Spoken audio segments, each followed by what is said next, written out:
Welcome to the podcast, "'Tis But a Scratch, Fact and Fiction About the Middle Ages." I'm your host, Professor Richard Abels. Today, we'll be talking about one of the very few decisive battles of the Middle Ages, the Battle of Hattin. The Battle of Hattin was fought about 5 miles west of the Sea of Galilee on July 3rd and July 4th in the year 1187. In this battle, Saladin, the Sultan of Egypt and Syria, at the head of an army of maybe 30,000 men, virtually destroyed the combined military force of the Crusader Kingdom of Jerusalem. In the months following this battle, Saladin took all the coastal cities of the Kingdom of Jerusalem except for Tyre, and then turned inland to take Jerusalem. In a previous episode, Ellen and I talked about how Saladin took Jerusalem. In this episode, my very special guest, Professor Nick Morton, will explain the military events that led up to it. Nick is a veteran of this podcast. If you haven't listened to his episodes on the Mongols' conquest of the Middle East and on crusading warfare, you should give them a try. They are both highly informative and entertaining. And when it comes to the military history of the Crusades, very few historians can match Nick's knowledge and analytical insight. So please join me in welcoming Nick back to the podcast. Nick, it is so good to see you again. Thanks so much, Richard. It's great to be back on the show. So let me begin briefly with some historiographical context for Western European warfare in the age of the Crusades. The big question is, what ideas about warfare did Crusaders and the rulers of the Latin states of the Levant bring with them from Western Europe? How did they think warfare ought to be practiced? And that brings me to historiography. Historiography is a scary word. If they weren't so disciplined, I know that my midshipmen would have groaned aloud whenever I would say, okay, it's time for some historiography. They signed up for a history class to learn about people and events in the past, not a course on the history of historical writing. But it's essential to understand that the historical discipline has changed and continues to change over time in terms of its practitioners' assumptions, methods, approaches to sources, and questions asked of those sources. This is particularly true for the military history of the Middle Ages, because the academic consensus has changed so dramatically over the last 75 years, and much of what the general public thinks about war in the Middle Ages is based on an old and now rejected understanding of medieval warfare. Throughout the first half of the 20th century, the dominant view of medieval warfare was that of Sir Charles Oman. Oman was a distinguished academic historian. He held the prestigious Chichely Professorship of Modern History at Oxford from 1905 until his death in 1946. Oman's area of study was military history, in particular the history of the art of war in medieval and early modern Europe. I should add, this was a time before military history had become the black sheep of the discipline. Oman saw the High Middle Ages as a sort of dark ages in the history of the art of war. He was willing to admit that by the 14th century there would be a rebirth in terms of military science, but what he called the feudal age, the period between 1066 and 1346, that period he saw as a period in which there really wasn't a military science. Rather, what you had were amateurs on horseback, wandering about without much of a purpose, seeking each other, not being able to find each other, and therefore contenting themselves with doing the only type of activities that actually were advanced in this period, and that was ravaging and sieges. The only part of the military art, according to Oman, that progressed was, in fact, in terms of defenses of castles and sieges. This is a view that has been contested, and contested seriously, in the second half of the 20th century. And we have a new orthodoxy, I think. And the new orthodoxy is Oman got it completely wrong. he didn't get it wrong that there were few battles. He got it wrong about why there were few battles. And he got it wrong that there was no military doctrine. The historian probably most responsible for this new consensus is the British historian John Gillingham. Although Gillingham himself was drawing upon a crusading historian, R.C. Smale, Gillingham's thesis, which was first published in an article in 1984, Richard I and the Science of War in the Middle Ages, and he chose this title really carefully. Richard I was Richard the Lionheart, but not in this article. And it's not even the art of war, it's the science of war. In this article, what Gillingham argued was that prudent generals in the 11th, 12th, 13th, and 14th centuries all followed what he called a Vigedian strategy, which is essentially a type of Fabian strategy that, drawing upon the writings of a late Roman military manualist, Vigedius, these military commanders chose not to seek battle. Instead, what they were doing was beginning campaigns by ravaging the enemy countryside, depriving the enemy of supplies in a logistical attack, and then besieging their major castles and fortified towns. So this was a warfare that was logistically based, in which battle was avoided.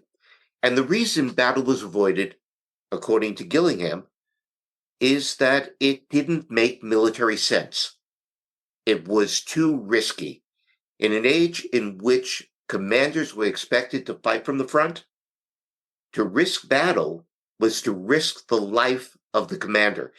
And like in the game of chess, if you lose the king, the game is over. Battles also didn't make sense given the military topography of Western Europe in this period, because Western Europe was dotted with castles and with fortified towns. And what Gillingham argued was that to win a battle did not necessarily advance you militarily, because what remained were these fortified towns and these castles, and it were the fortified towns and castles that actually controlled territory. To take territory, you had to take those castles and those towns. So the result was you had warfare which had a lot of ravaging, a lot of foraging, a lot of sieges, and very few battles. An invading force would cross into enemy territory, would immediately begin burning the fields, collecting all the supplies they could. After all, they don't have supply lines. And after they had done this, they would then begin the sieges. The defender, on the other hand, the prudent defender, would maybe prepare for the attack by burning his own fields, Fabian strategy, but would take as many supplies as he could, withdraw his troops and the population into the towns and to the castles, and would defend them and wait for the invading army to run out of supplies and have to return, at which point they would then attack the enemy and do the same thing. And this was what warfare was like. It was not at all the way that it's imagined in movies. It was not the way that we think of chivalric warfare, knights on horseback, charging at one another and knocking each other off. That was the stuff of tournaments. That really wasn't the stuff of war. Would you agree that's the orthodox vision of medieval warfare at this point? Yes, very much so. Certainly for Western Christendom, I've always had a little bit of a. I completely agree with the characterization you gave, though I've always had a slight, what's the word? Not sympathy, but I understand where Amon's coming from, in the sense that it can give the impression that this is just Yes. warfare at random. It can look like these are just, to coin a phrase, bad men given license. This is Yeah, about just smashing and grabbing. and I agree. I agree with you. In fact, I think that you need, even for historiography, you need historical context. Oman was writing under the influence of Clausewitz and Jomini. Warfare was supposed to be like Napoleonic warfare, and it was supposed to be like maybe, Crimean War, World War One. It was supposed to be battles. Yeah. That was what warfare was about.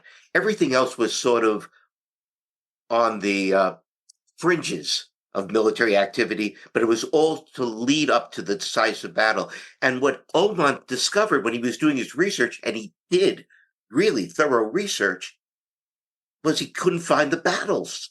Yeah. He couldn't find the decisive battles. And he needed to explain it. Yeah, because you're supposed to line up your tin soldiers who stand perfectly still until they're told what to do. And then they move about. Exactly. And it was frustrating to him because he also thought of armies in terms of the armies he knew, armies of soldiers, not armies of warriors. And in a sense, just reading some of the rhetoric he has, it's almost like he's offended by medieval warfare. Now, by the time that Gillingham was writing, we already experienced Vietnam and colonial warfare, and we experienced warfare in which there were few battles, but there was a lot of military activity. Yeah. And I think that upset the Clausewitzian and the Jomini approach and understanding of warfare, and permitted to look at the same set of data, but come to very different conclusions about it. Yeah, I think for me, the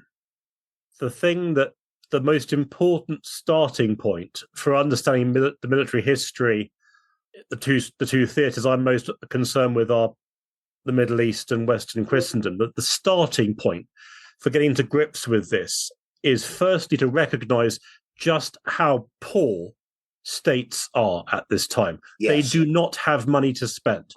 And that's very true for Western Christendom. It's still true in the Middle East, even if the Middle East or the states there were proportionately richer. Once they've paid for a court or two, once they've got a few intellectuals and entertainers in that court, once they've raised a small army, that's it. They've spent their lot. There's no more money to go around. So armies are small, and so it's quite possible that, yes, by the time you get to the 14th and still more the 15th century, where people can start to afford bigger armies, it will start to feel more familiar to someone who's looking for a Napoleonic-style warfare with tens of thousands of toy soldiers to shift around. But that's just not true in the 12th century. No one can afford numbers like that. And I mean, we're going to be talking today about Hattin.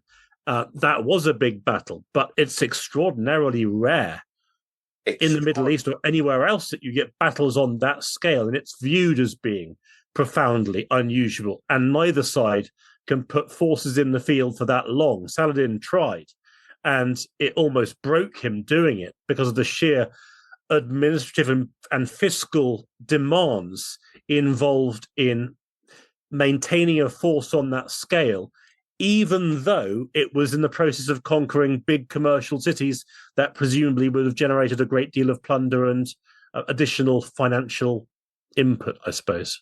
And how exceptional Hattin is illustrated by, when we look at the West in this period, we have a decisive battle at Hastings in 1066, and that battle is decisive because King Harold is killed and his brothers are killed. That makes the battle decisive. It's a battle which probably had on each side maybe 6,000 to 8,000 men, which, when we think of modern warfare, doesn't even look like a battle. No. But that 6,000 to 8,000 men was also probably the size of the armies that fought in one of the great decisive battles, one of the few decisive battles of the 13th century, And that Over was the you. Battle of Bouvines. Yeah. It determines that fate, the political fate of Western Europe. The King of France, Philip Augustus, confronts a coalition army led by the Emperor Otto of Germany and supported by the money of King John of England. And in this incredibly important battle, you have maybe 1,200 knights on each side, and you have maybe a few thousand, maybe 8,000 or so foot soldiers. Yeah. And that battle determines the fate of Western Europe, at least politically. So what you have when we're looking at Hattin, because I'm thinking of what other really decisive battles, people love to look at Agincourt, but Agincourt's not decisive. 1415, the only thing that Agincourt really allows is that Henry V doesn't die and is able to go back to England. If you're looking at the 100 Years' War, the only really decisive battle is Poitiers in 1356, and that's decisive because King John gets captured. That's it. Hattin, on the other hand, is not only a decisive battle, it's a large battle. Yeah. So let's talk about Hattin. Let's talk about battles in crusading warfare and how and why it's different from what we've seen in the West at this time. Sure. So there's several points to make here. The first point is that there's a few, it sounds quite contradictory in many ways, because the Franks in the Crusader states, and we tend to call them Franks rather than Crusaders, because the Crusaders were the participants in the big crusading expedition. And we call them Franks whether they came from France or not. Quite so. And they were referred to as Franks, irrespective of whether they came from France or not. But the Crusader states are small. They're really small. In fact, one Western commentator said that the Kingdom of Jerusalem, the largest of the Crusader states, isn't really much bigger than a barony. Yeah. So the Franks in the Crusader states, they don't like fighting battles either. And they're trying to hold on to this kingdom, which is no larger than a barony. And that poses problems. One of the problems is you can't retreat. If you're attacked, you've got nowhere to go. There's no depth for you to exploit in order to work through that invasion and then reassert your frontier afterwards. You either hold the front line or that's it. Your back's to the sea. And so despite the fact they don't like fighting battles either, because they have no depth to retreat into, in many ways they're forced to fight because there's just nowhere else for them to go.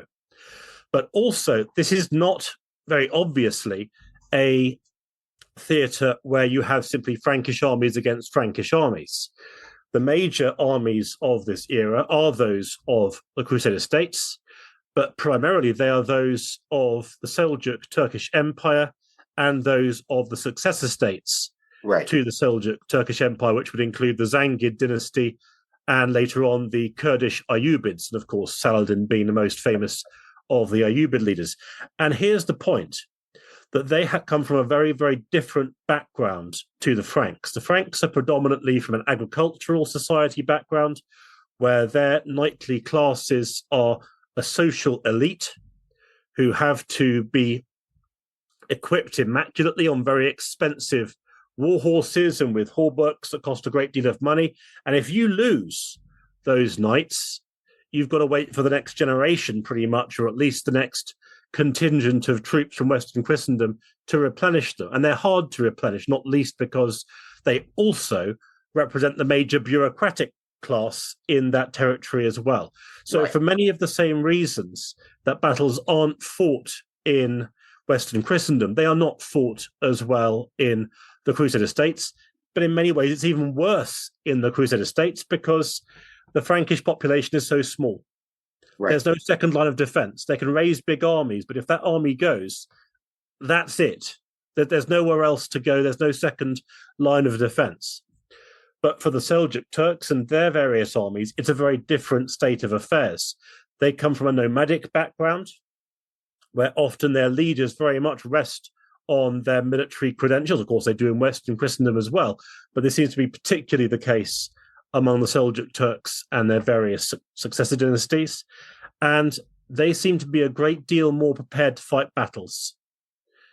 And many of the battles, I've actually sort of graphed out how many battles were fought. There's a lot of them during the course of the history of the Crusader states in the 12th century. And a lot of them, the largest group of those battles is fought on Frankish territory when the Franks are in proximity to a castle. So basically, the Turks invade, the Franks fall back on their stronghold to offer the greatest possible deterrent, an army flanked by a stronghold. Yes. But at that point, if the Turks still want to fight, they're going to fight because there's nowhere else to go. And if the greatest possible deterrent isn't enough of a deterrent, then a battle will be fought whether the Franks want to fight or not. So battles occur all the time. Now, that's not to say that the Seljuk Turks and their leaders will fight under any circumstances. They pull back from confrontations too, if it's not worth their while. But nonetheless, their appetite for it seems to have been greater. And so even though the Franks in the Crusader states are arguably more battle averse than in Western Christendom, who are already battle averse, they still fight battles all the time because they have to. There's a nice irony about this, of course, and you know that the argument that was made by Steve Murillo and Cliff Rogers is that battles did occur, but battles occurred when one of the commanders felt he had a real advantage over the other commander, and for whatever reason, the inferior army couldn't retreat. It's back to a river or something, and then battle will occur. It's usually because one side has a real advantage in numbers. And in this case, in almost every battle we can think of, and for the Crusader states, they're outnumbered. In many but not all cases. But another dimension to this is that in some ways, the Seljuk Turks and the Zengids and Ayyubids, they can do a sort of, I'm not sure how to put it, they can sort of do a sort of trial on battles. They can see if they like it or not, because they normally open battles not by forming up in battle array, as it were, on the other side of the valley in a classic set-piece battle. Yes. Normally they'll surround the Frankish army and then begin to stage a series of probing attacks with the various different sort of sub-commanders under the overall commander acting in a quasi-independent fashion. Now, if they deem it to be unsuitable for really pressing that attack home and bringing about a full-scale confrontation, they can just withdraw. So they can try out if this is going to work. If it's not going to work, they can pull back and have lost virtually nothing. If of course the Frankish army shows signs of breaking or poor leadership, then they can press home their advantage. And if things go really badly, let's say a Frankish cavalry charge takes out one of their core contingents, and they're obviously going to lose if they press their position. They're all mounted, and the Frankish army is mostly on foot. They can scatter, and so the consequences of defeat are far, far lower for an all-mounted army that is used to acting in a fairly sort of fluid structure. Whereas for the Franks, if they lose a battle with most of their foot soldiers on foot, then all those foot soldiers are going to get slaughtered. Okay, so now let's turn to this particular battle, to the Battle of Hattin. Hattin was not the first time that Guy of Lusignan and Saladin faced each other militarily, nor was it Saladin's first invasion of the Kingdom of Jerusalem. 4 years earlier, in 1183, Guy, then bailiff of the kingdom, was entrusted by his brother-in-law, the ailing leper king Baldwin IV, with the defense of the kingdom against a major incursion by Saladin. And that's probably where we ought to begin our discussion of Hattin.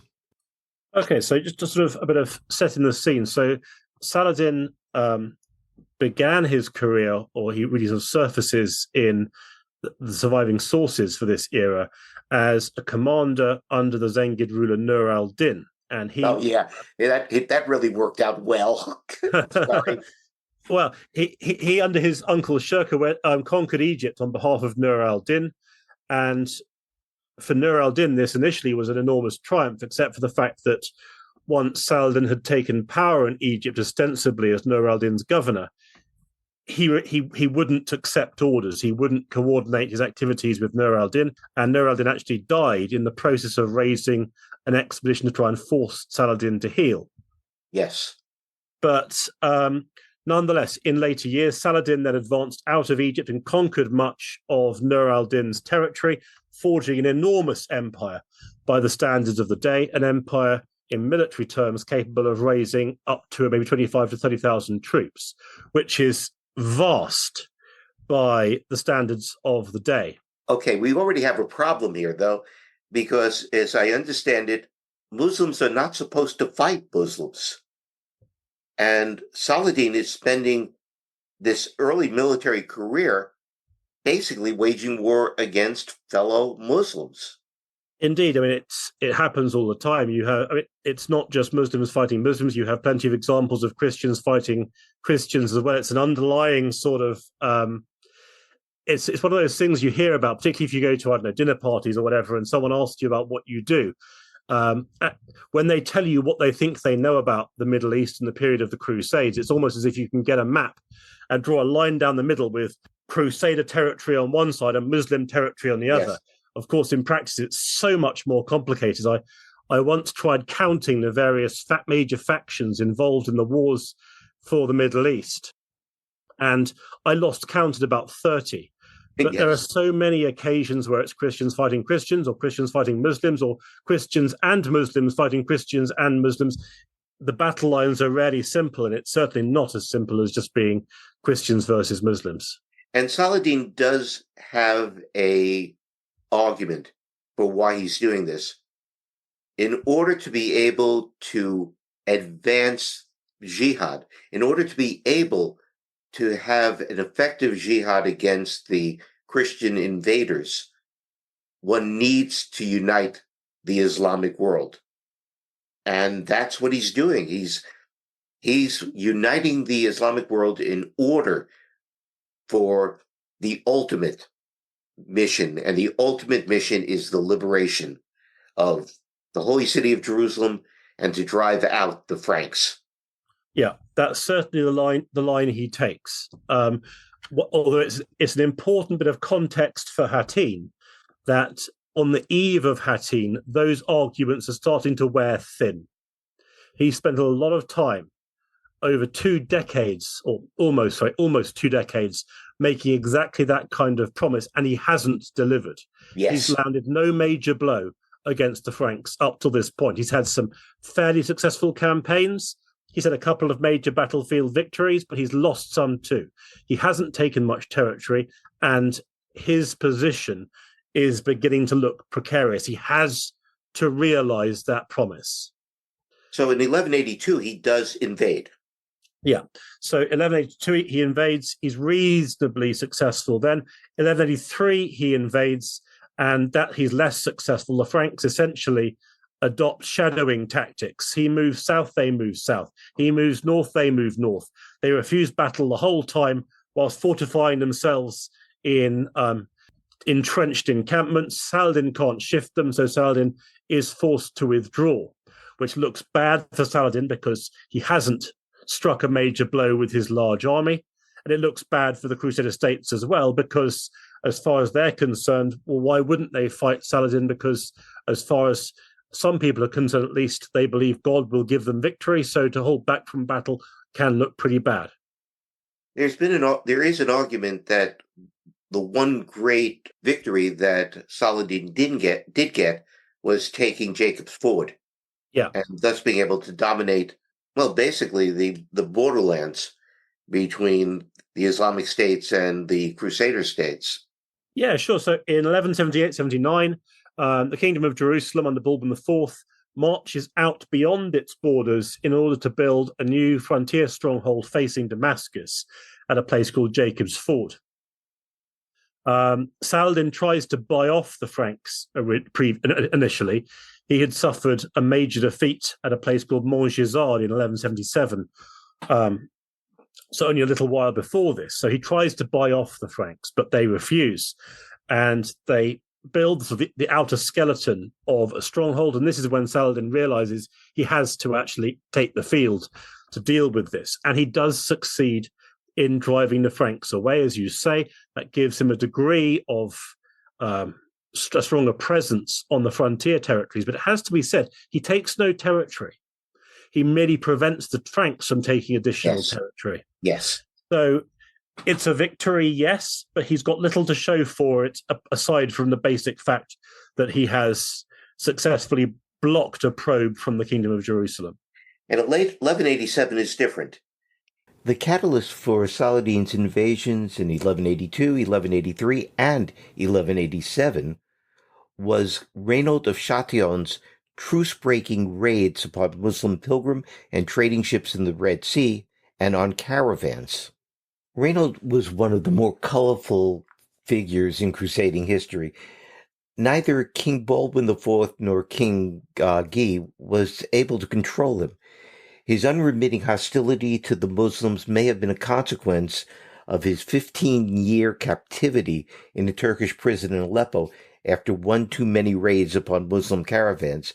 At the time of his capture, he had been Prince of Antioch through marriage, but his wife had died while he was in prison, and with her death, he had lost his claim to Antioch.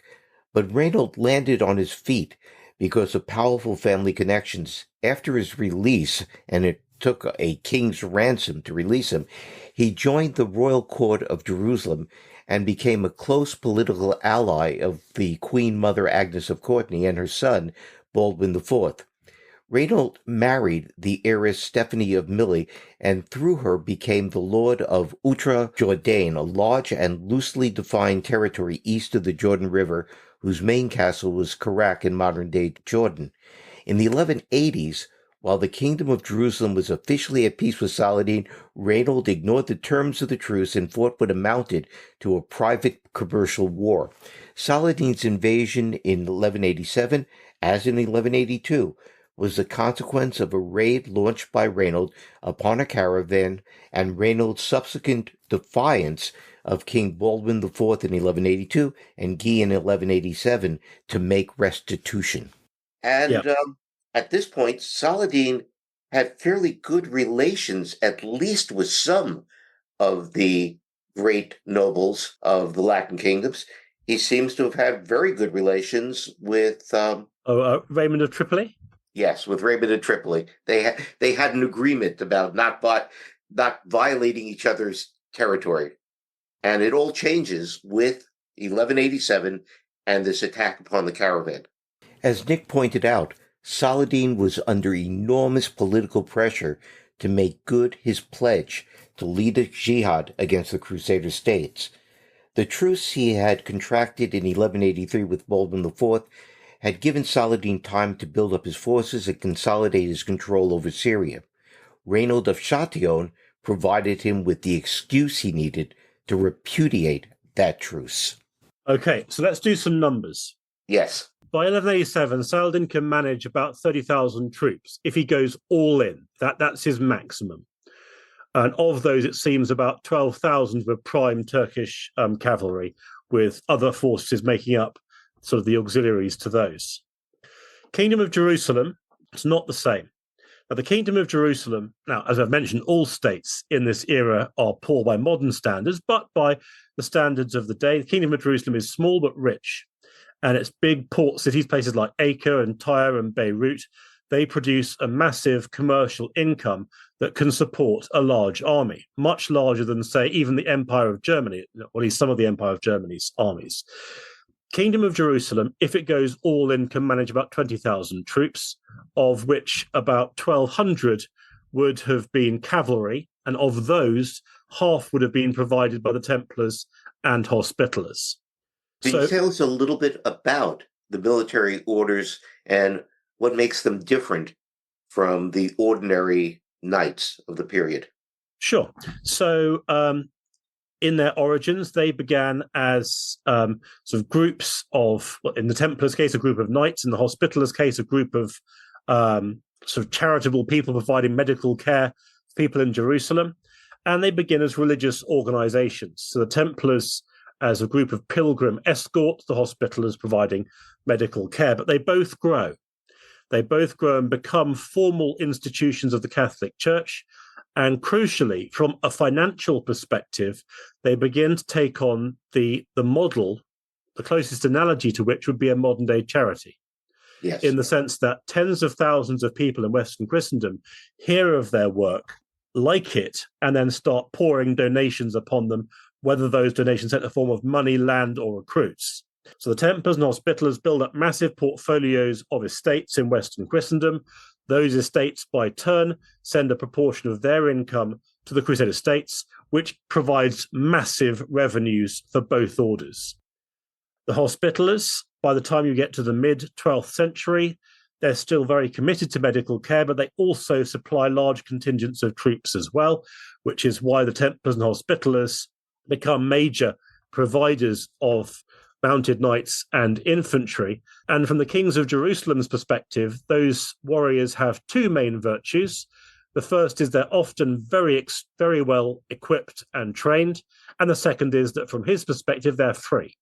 He doesn't have to pay for them, which is helpful to a medieval monarch who, despite being rich by contemporary standards, is still short of cash. And monastic discipline translates very well into military discipline. Indeed, it certainly does. So you have this situation where the Kingdom of Jerusalem can raise a big army, but that's all it can do. If that army should be destroyed, there is no other army to create a second line of defense. And there's even reports of the King of Jerusalem, King Guy, actually stripping out garrisons from his castles in order to raise forces big enough to meet Saladin. So immediately the decisive quality of this battle becomes clear even before it's begun. Saladin, having been promising the successful overthrow of the Crusader states, has to make good on those promises. It's not unreasonable, I think, to suggest that a major defeat for him at Hattin would have been every bit as decisive for him and for the collapse of his position as it would have been for the Franks. So the Franks, they have to raise the largest army possible, 20,000 troops, not as big as Saladin's army, big enough to risk battle, or at least to face him. But they have no second line of defense. They either have to at least hold the line at Hattin, or there's nothing behind them. So that quality comes clear right from the start. So Saladin crosses over into the territory of the Kingdom of Jerusalem and lays siege to Tiberias. Yes. And Guy collects his army and musters them at Saffurya, which is how far from Tiberias? It's something in the region of about 30 kilometers. So it would have been a 1 or 2 day march. You could do it. The idea is to do it in one day, but it's a stretch. So the two armies are settled. One of them is besieging Tiberias. While Guy of Lusignan has mustered his army, 20,000 strong, the entire military force of the Kingdom of Jerusalem at Saffurya, or Sepphoris, the Arabic and Greek names for the site, 30 kilometers away. And Sepphoris is at the time a strongly defended site with sufficient water for both Guy's men and their horses. And we're talking now about the beginning of July. Yeah. It's hot. So it's hot. Yeah, exactly. It's really hot. And the territory between Saffurya and Tiberias is largely without water. Yeah. So a couple of questions. Why does Saladin focus on Tiberias? Yeah. And we'll talk about why Guy leaves his base in a few minutes, but why focus on Tiberias? Okay, so several reasons. Tiberias is a frontier town facing Saladin's territory. And it is a fact that nearly all commanders of this era, not all, but nearly all, will attack frontier strongholds without advancing beyond them until they have fallen. It seems to be almost like an unwritten law that even though, of course, they could simply walk around these castles, they don't. And there are military arguments for not leaving strongholds along your line of retreat. They could cut you off if things go badly, or they could try and relieve you of any plunder or livestock that you're trying to get back to your territory or they could cut lines of communication. So there are reasons for doing that. But yes, Saladin attacks Tiberias, but my feeling is that the main reason for that attack was not for any of those reasons. I think he had picked his battlefield. He knows that the kings of Jerusalem, like the rulers of all the Crusader states, they always march to the relief of a beleaguered subordinate, always. And Tiberias has in it the wife of Raymond of Tripoli. Indeed. Now, of course, if the king were to fail to do that, that wouldn't just be seen as being cowardice or unchivalric or anything like that, though it would be seen as that as well. It would also be seen as a dereliction of the basic social contract between a king and that king's nobility. And that brings us to the political situation within the Kingdom of Jerusalem and the relationship between Guy of Lusignan and the native barons. And Guy, after all, is an immigrant. Guy had followed his older brother Aimery to Outremer. The Lusignans were a powerful noble family of Poitou in western France. In 1168, they had engaged in an unsuccessful rebellion against their overlord, King Henry II of England, and that included a failed attempt to kidnap Queen Eleanor of Aquitaine. Aimery thought it prudent to go east, and Guy followed him a few years later. Both prospered. Aimery married into the powerful Ibelin family, and through them rose to the position of constable in the court of King Baldwin IV.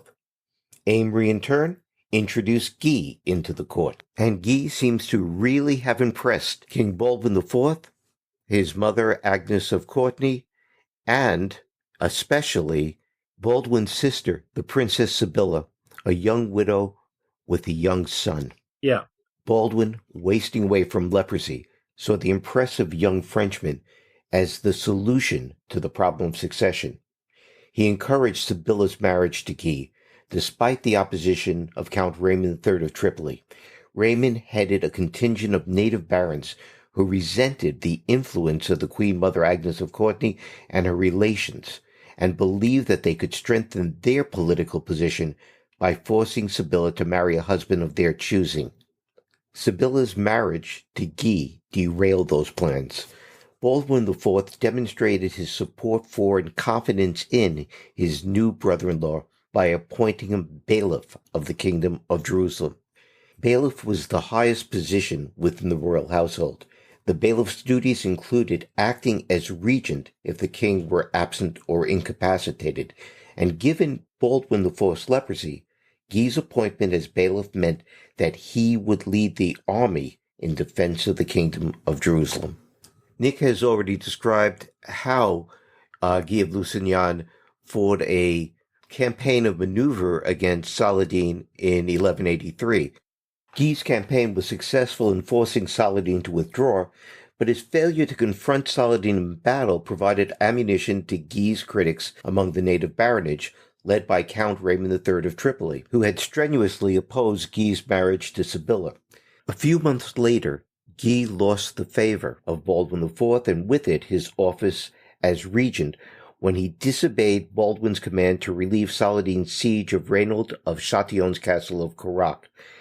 Baldwin replaced Guy with Raymond of Tripoli, and despite his failing health, personally led the relief army while being carried in a stretcher. As Nick pointed out, it was the duty of a king to come to the aid of a vassal under siege, and was particularly necessary in this case. Saladin had launched his siege during the celebration of the marriage of Reynold's stepson, Humphrey of Touraine, to Baldwin IV's younger sister, Isabella. Disillusioned with Guy, Baldwin IV attempted to get his marriage to Sibylla annulled, and when that failed, had Isabella's young son, Baldwin, anointed and crowned as his co-ruler. Baldwin V was a sickly child and died within a year of his uncle, and Guy, as Sibylla's consort, became king of Jerusalem in 1186, despite the attempt of Raymond of Tripoli to bypass him and place Humphrey of Touraine on the throne. As Guy once again faced Saladin in July of 1187, he ruled a politically divided realm. Yeah. He could count on the support of his brother Aimery, Reynold of Chatillon, Humphrey of Toron, who had refused the kingship, and Gerard de Riedfort, the master of the Order of the Temple. His political opponents included several of the most powerful native barons, notably Balian of Biblin and his brother, and at their head Count Raymond of Tripoli and Prince Bohemond III of Antioch, all of whom were gathered in camp with Guy. Guy is king, but as you say, he's king in troubled circumstances.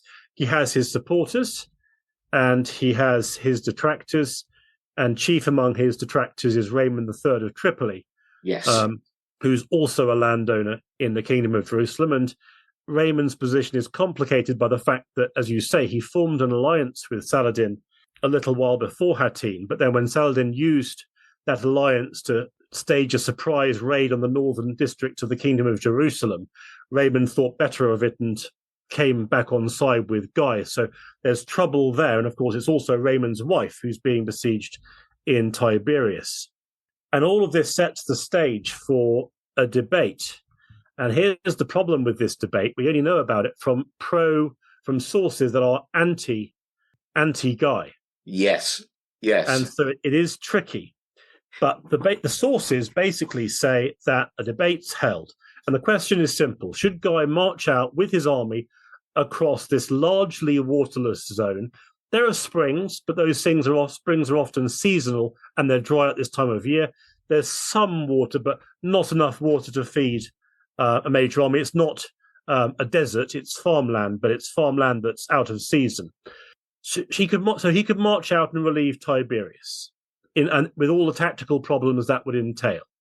Or he could stay put in Saffurya and just wait Saladin out. Or alternatively, he could even retreat to the fortified city of Acre, which would be a much stronger location. And these sources, of course, written in full knowledge of what happened next, Yes. and written by authors who are anti-Guy, they're very clear that Raymond III of Tripoli, despite the fact that his wife was in the castle under siege, said with enormous selflessness, "We must not march out because it's just too dangerous." How noble of him. Quite so. And of course, he's absolutely right, as the author writing those events knew after the event. After the event.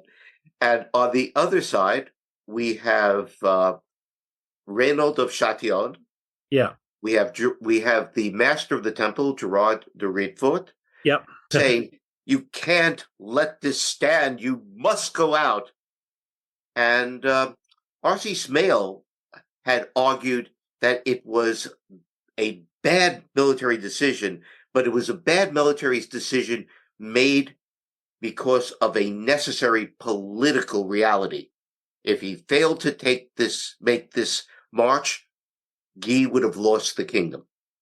Yes, although, of course, it'd be very selfless of Raymond III of Tripoli to, You sound so skeptical. I can't believe, we're talking about these primary sources.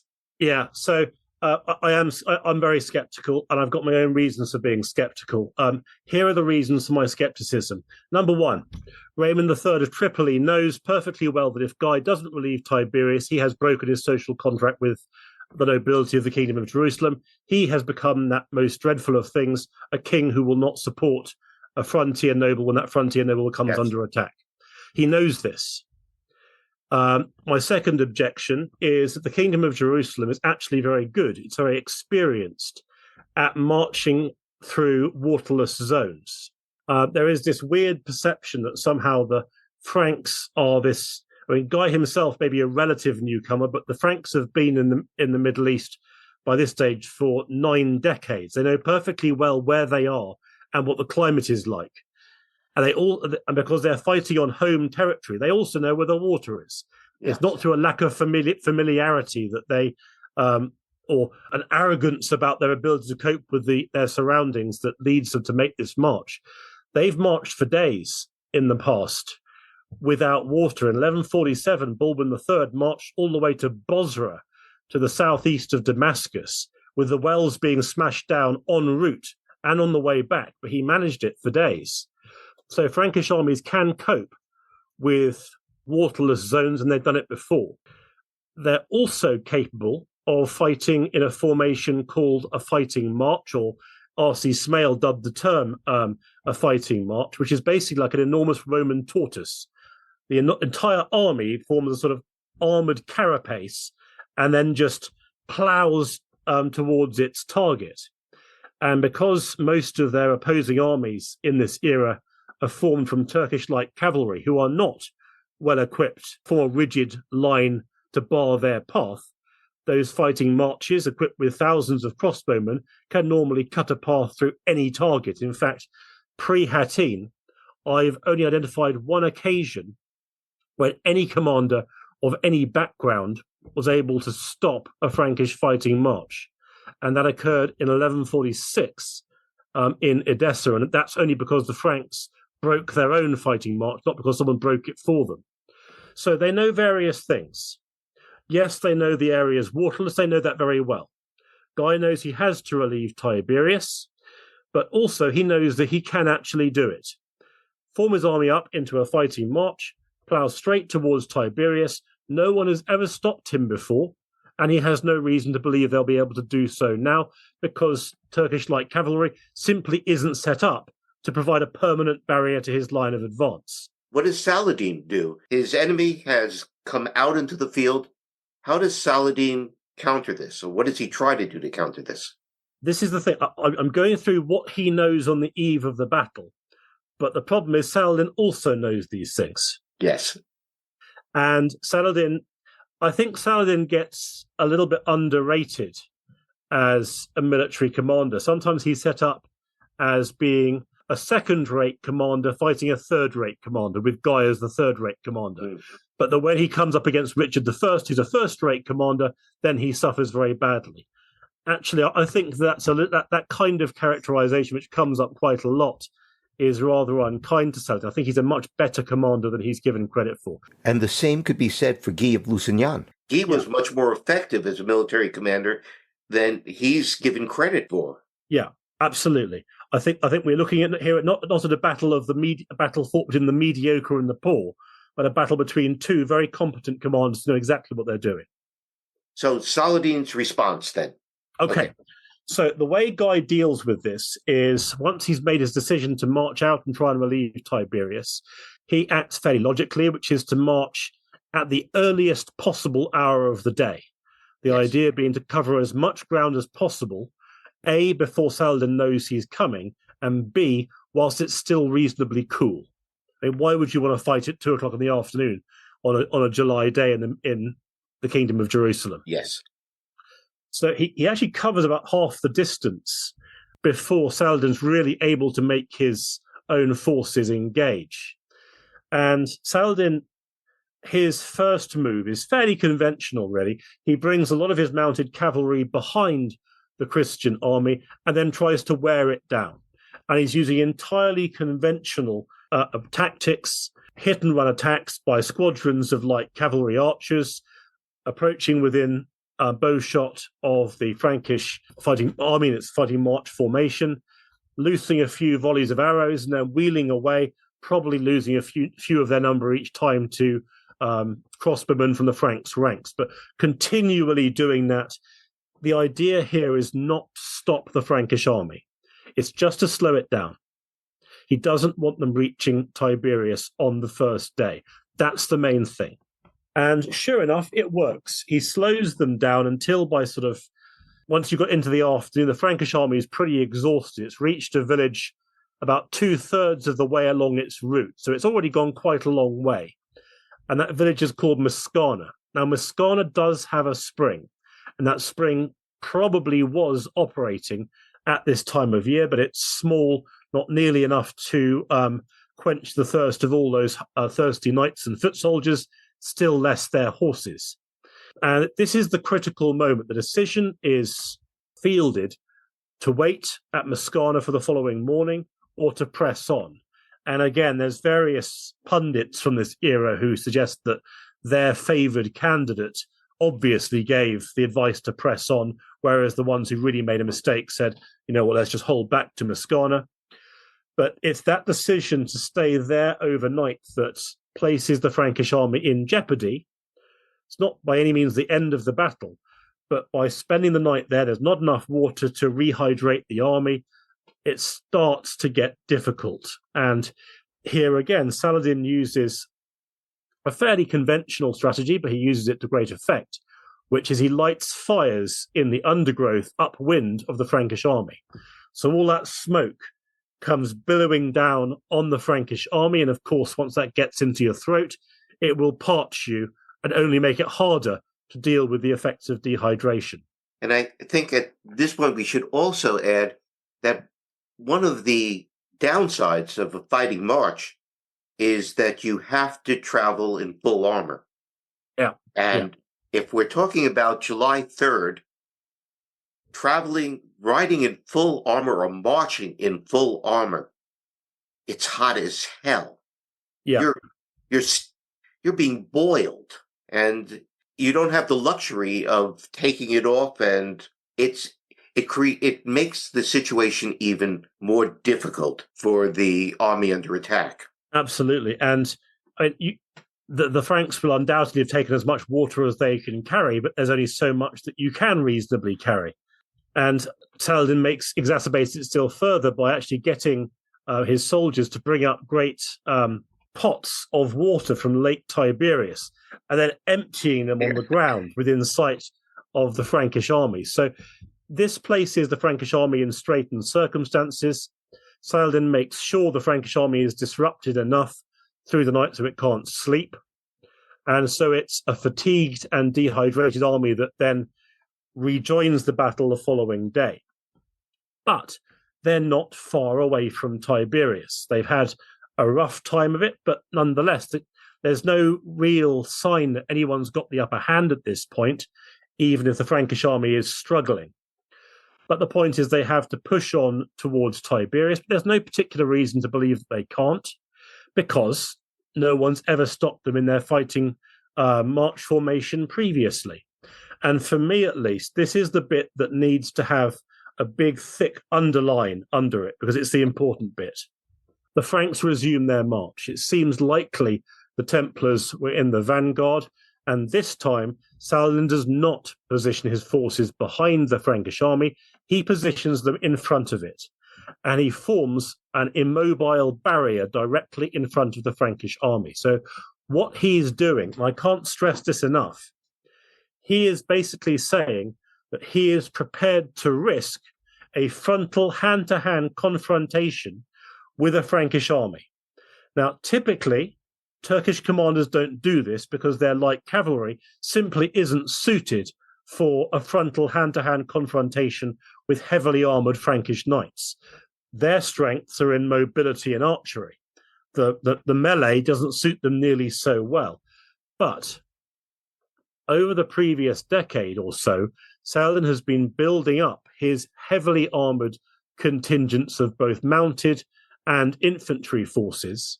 And so he's actually started to shift his emphasis from a largely mounted archer-focused army to a more mixed force that includes formations of mounted archers, but also those capable of close combat with an armament and skill level necessary to actually meet the Franks head-on.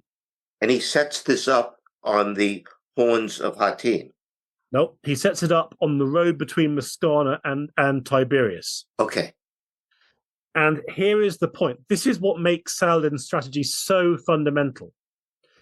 He's actually trying to block a Frankish army by creating a fixed barrier rather than just the hit-and-run attacks of light cavalry.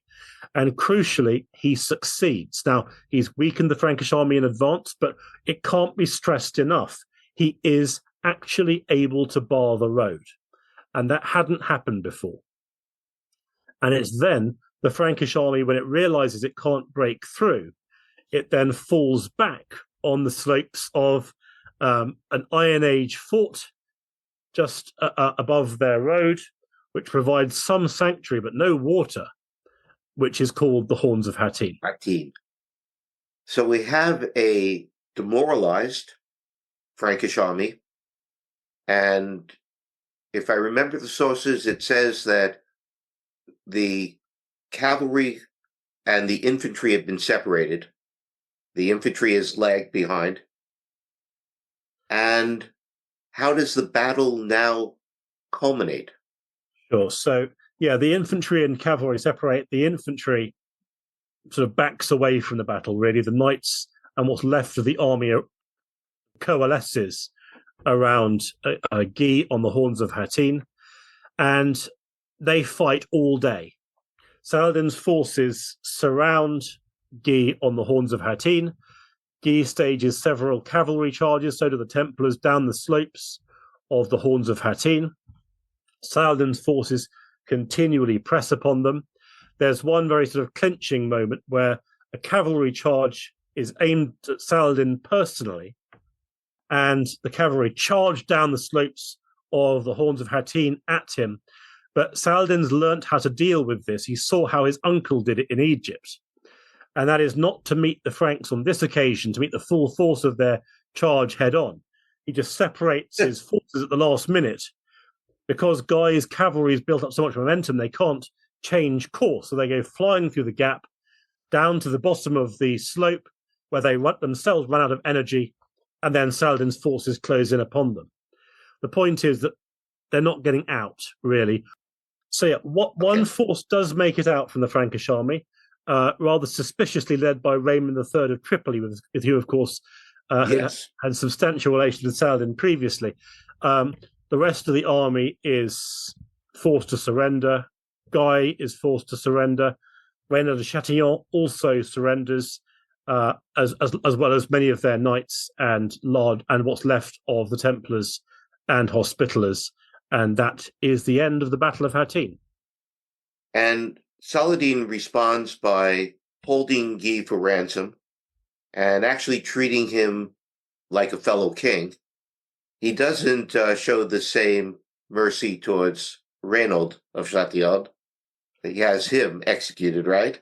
Yeah, there's a sort of moment of high drama where he offers Guy a cup of water, which of course is somewhat ironic given the nature of the battle. Yes. I'm sure Guy must have been very keen to have it, because he's been fighting for 2 days on very little water. But of course, by showing hospitality to Guy, Saladin's indicating that Guy is now his, guest. Guest is too, he is his guest, he's also his prisoner, but he's going to live. And Guy then hands the cup to Reynald, and then Saladin intervenes at this point and says he hadn't actually given the cup to Reynald. In other words, Reynald is not his guest. He is not being offered his hospitality. And then Reynald is killed immediately afterwards. And so indeed are the prisoners from the temple and the hospital in the immediate aftermath of Hattin. Which is a sensible military decision, because they're the elite military forces for the Kingdom of Jerusalem. And also, they're not going to be ransomed. And so there is no profit in keeping them alive. There's a sense that the temple and hospitals are too dangerous to be kept alive, really. Yeah, so Saladin executes all of them. It's also a symbolic quality to that as well. Imad al-Din al-Isfahani has a story in which Saladin turns them over to the Sufis and to the jurists and basically the theologians, all of these people who are non-combatants, so that they can be blooded and have an experience of behaving as mujahideen. And it's a disturbing story, because it's meant to make Saladin look good, but to a modern eye, it makes Saladin look savage. It's as you say, it seems to have been. It's probably easiest to explain it with reference to a long-standing policy of just not letting Templars, Hospitallers, occasionally also crossbowmen, survive as prisoners because they're just too dangerous. It's too dangerous. And so, what makes this particular battle so decisive? Okay, so Saladin has won, and that doesn't just mean he's won a battle. It means he's vindicated. So he has proved his critics wrong. He has defeated the Kingdom of Jerusalem, and that then means that there's nothing. And as you mentioned, with the Kingdom of Jerusalem having not just suffered a defeat, but the annihilation of its field army. There's nothing now stopping Saladin from marching on and conquering what's left of the Kingdom of Jerusalem. Jerusalem itself falls a little while later, and within the space of a little over a year, there's only one city left from the former Kingdom of Jerusalem, that's Tyre. All the rest has gone. So it truly is a decisive defeat. It's not necessarily proof that all medieval battles can be quite so decisive. That owes a great deal to the specifics of the encounter and the fact that Guy had no other second line of defense to invoke. But nonetheless, it is certainly a decisive battle. And that is pretty much it for today. And thank you very much. We've had an episode in which we looked at the big picture and we talked about what crusading warfare looked like as a whole, but it's always good to go and to dig in and look at a specific event to be able to understand what's really happening in terms of military events, military history. And that's what you gave us today. So thanks very much. Yeah. Thanks a lot. And I hope that you'll be coming back and we'll be talking again about crusading warfare. Very happy to. If you are listening on a platform that has ratings and reviews, please consider giving Tis But a Scratch a good rating and a good review. It's the best way, I've been told, of spreading the good news. Our next episode, I think, will be with another crusading historian, Steve Tibble, and it'll be on his new book about criminal crusaders. Until then, bye for now.